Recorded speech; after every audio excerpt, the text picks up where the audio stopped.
Tobii sent me over this unit. Let's unbox it.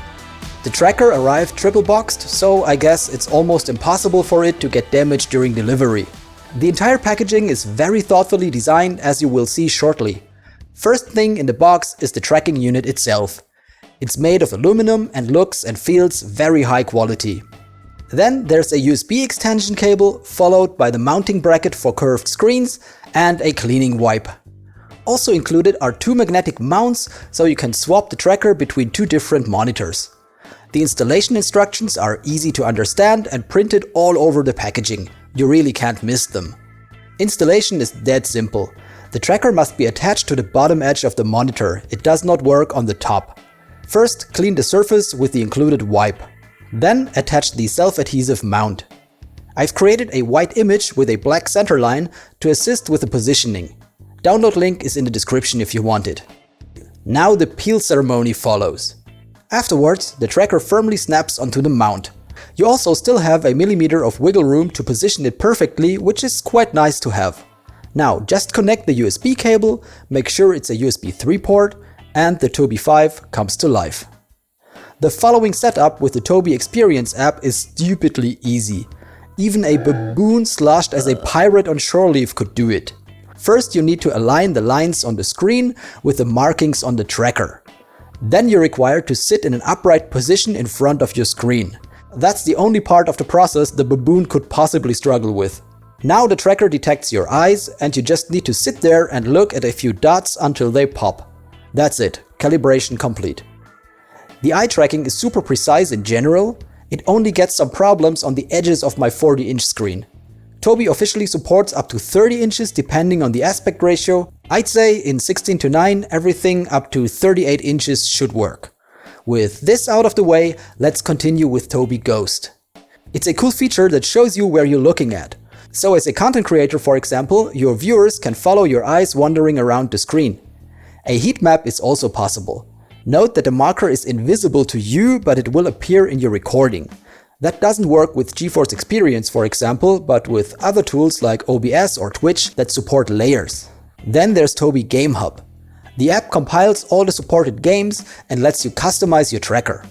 Games with native support, like Microsoft Flight Simulator 2020 for example, don't show any options, since they have their own setup in-game. Let's jump right in and check out how things go just out of the box without any adjustments. Here we are in the Kodiak again, and I have to say the stock setup works remarkably well. The tracking is smooth and reliable in all directions, tilting my head left and right works fine. The default yaw curve also lets you look to the rear without having to customize anything. Just move your head past maybe 15 degrees and the curve gets steeper, as you can see here. Then I had the idea to move my sim rig in front of my monitor to see if I'm still detected once I'm further away. No problem, as you can see. Only the eye tracking gets a bit wonky at a certain distance. Notice the precision gets better or worse as I'm tilting forwards and backwards. The head tracking, on the other hand, always worked flawlessly, no matter if I was sitting in my chair or inside the rig. So, out of the box, this is totally usable in MSFS 2020. Let's check out some of the settings now. As you first enter the control option, you might wonder why everything is empty. What you're looking out for is hidden under the sensitivity button. You can do all kinds of adjustments here. Let's turn on position tracking, which is inactive by default. We also bind eye tracking reset and toggle head tracking. Back in the cockpit, I can now lean to the sides, which gives me a better view of the surroundings. This also worked flawlessly without any issues during hours of testing. What's also cool is the eye tracking. Some people don't like it. I think it enhances the experience greatly.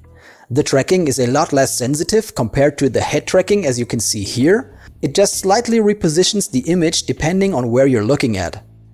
I can take a quick glance at some screens or gauges without having to move my head. Awesome. It also seems that some problems with zooming in and out have been ironed out over the past years. Some reviewers were complaining about the tracker behaving strangely when zoomed in. I can't find anything sketchy here, works fine for me. Now, what about games that don't natively support Tobii tracking? Tobii supports them via their Game Hub. For DCS, for example, all the relevant settings can be found here. The interface is well laid out and comfortable to use. The tracking itself within DCS is fluid and stable. The only weird thing out of the box was that the rotation center wasn't aligned properly.